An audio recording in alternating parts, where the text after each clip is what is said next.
अगर आपके शोल्डर में दर्द है, रात को करवट लेने में तकलीफ होती है या हाथ ऊपर उठाने में दिक्कत होती है, कंधा कमजोर लगता है, तो ये वीडियो आपके लिए है, क्योंकि ये सिम्टम्स एक बहुत ही कॉमन बीमारी की तरफ इशारा करते हैं जिसे हम रोटेटर कफ टेयर बोलते हैं। और आज मैं सर्जरी के बारे में वो सब बातें जो एक पेशेंट को पता होनी चाहिए सर्जरी से पहले, सर्जरी के दौरान और सर्जरी के बाद। मैं हूँ doctor Devansh Goyal. I am a joint replacement and shoulder surgeon practising in Indore. चलिए शुरू करते हैं। सबसे पहले समझते हैं कि रोटेटर कफ होता क्या है। आपके शोल्डर जॉइंट के अराउंड 4 मसल्स होती हैं जिन्हें सुप्रास्पेनेटस, इंफ्रास्पेनेटस, टिरिस माइनर और सबस्कैपुलरिस कहते हैं। ये चारों मसल्स शोल्डर को स्टेबल रखती हैं और मूवमेंट अलाउ करती हैं। इन मसल्स के टेंडन जहां ह्यूमरस पे जुड़ते हैं बोन पे, उस अटैचमेंट को हम इन टोटल रोटेटर कफ बोलते हैं। अब प्रॉब्लम कहां शुरू होती है? एज के साथ ये टेंडन डीजनरेट होता है या फिर ट्रॉमा जैसे फॉल या बाइक एक्सीडेंट से ये फट सकता है। रिपीटेटिव ओवरहेड एक्टिविटी जैसे पेंटर, बैडमिंटन प्लेयर, स्विमर्स, इनमें भी टेयर होता है और कई बार बिना किसी क्लियर इंजरी के भी स्लोली ये टेंडन घिसने लगता है और फट जाता है। सिम्टम्स क्या होते हैं? रात का दर्द, पेशेंट अफेक्टेड साइड पे सो नहीं पाता,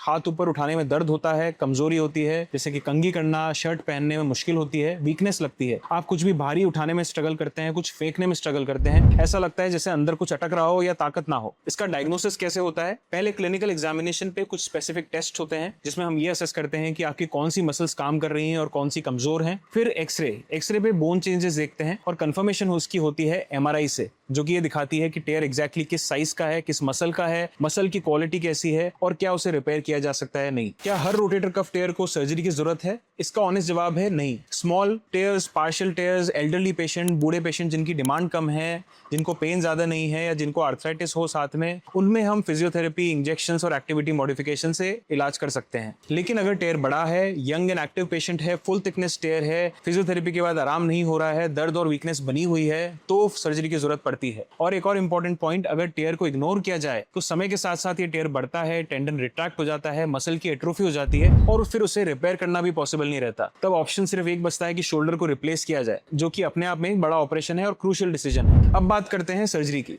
modern rotator cuff repair surgery arthroscopically होती है, यानी दूरबीन से कीहोल सर्जरी। 3 से 4 छोटे 5 मिलीमीटर के कट्स बनाए जाते हैं आपके शोल्डर पे, जिससे कैमरा और स्पेशल इंस्ट्रूमेंट डाले जाते हैं। टॉर्न टेंडन को आइडेंटिफाई किया जाता है और उसको स्पेशल एंकर्स और सूचर्स की मदद से बोन पे रीअटैच किया जाता है। ये सर्जरी लगभग 1 से 2 घंटा लेती है, जनरल या रीजनल एनेस्थीसिया में होती है और सेम डे या नेक्स्ट डे पेशेंट का डिस्चार्ज हो जाता है। अब आती है सबसे इंपॉर्टेंट चीज, वो है रिकवरी। और मैं यहाँ ऑनेस्ट बात करूंगा जो बहुत लोग नहीं बताते, रोटेटर कफ रिपेयर की रिकवरी स्लो होती है। ये नी रिप्लेसमेंट की तरह नहीं है कि आपने आज सर्जरी की और कल से आप चलने लायक हो गए, सीढ़ियां चढ़ने लगे, दौड़ने लगे। यहाँ टेंडन को बोल से हील होने में टाइम लगता है और उसी पे फंक्शन डिपेंड करता है। पहले 6 हफ्ते आपको स्लिंग पहननी पड़ती है, एक्टिव मूवमेंट्स नहीं करनी होती है, सिर्फ पैसिव एक्सरसाइजेस करनी होती है, वो भी फिजियोथेरेपिस्ट के साथ। 6 हफ्ते पर स्लिंग हटा दी जाती है और जेंटल एक्टिव एक्सरसाइजेस स्टार्ट की जाती हैं, लेकिन अभी भी वेट उठाना मना होता है। 3 मंथ्स के बाद हम लोग स्ट्रेंथनिंग एक्सरसाइजेस शुरू करते हैं, जहां हम आपके शोल्डर को नॉर्मली ग्रेजुअल फैशन में लोड करते हैं और तब जाके आप अपनी डेली एक्टिविटीज को रिज्यूम कर सकते हैं। लेकिन हेवी लिफ्टिंग और स्पोर्ट्स अभी भी नहीं अलाउड होता है। फुल रिकवरी 6 महीने से 1 साल लेती है और अगर पेशेंट फिजियोथेरेपी सीरियसली नहीं करता है तो शोल्डर स्टिफ होने का खतरा होता है, जिसे फ्रोजन शोल्डर कहते हैं। अब मैं कुछ मिथ्स तोड़ देता हूँ। सबसे पहला मिथ है कि सर्जरी के बाद आपका शोल्डर बिल्कुल पहले जैसा हो जाएगा। सच ये है कि 80 से 90% पेशेंट्स का दर्द सिग्निफिकेंटली कम हो जाता है और उनके शोल्डर का स्ट्रेंथ और फंक्शन उतना आ जाता है कि वो अपने डेली लाइफ के सारे काम कर सकें।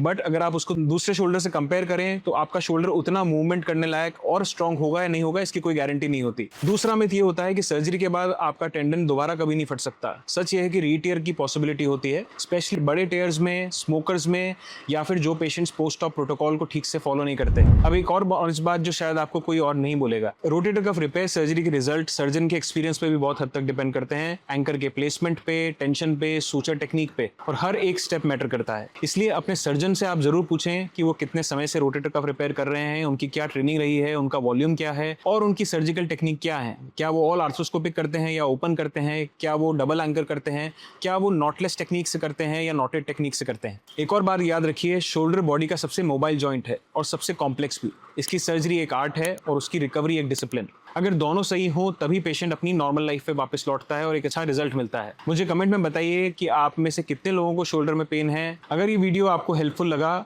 तो इसे शेयर कीजिए उन लोगों के साथ जिनको शोल्डर में प्रॉब्लम है, क्योंकि सही टाइम पे सही इन्फॉर्मेशन आपको सही डिसीजन लेने में हेल्प करती है और आप अपने कंधे को हेल्दी रख सकते हैं और उसे सही ट्रीटमेंट के साथ रिकवर कर सकते हैं।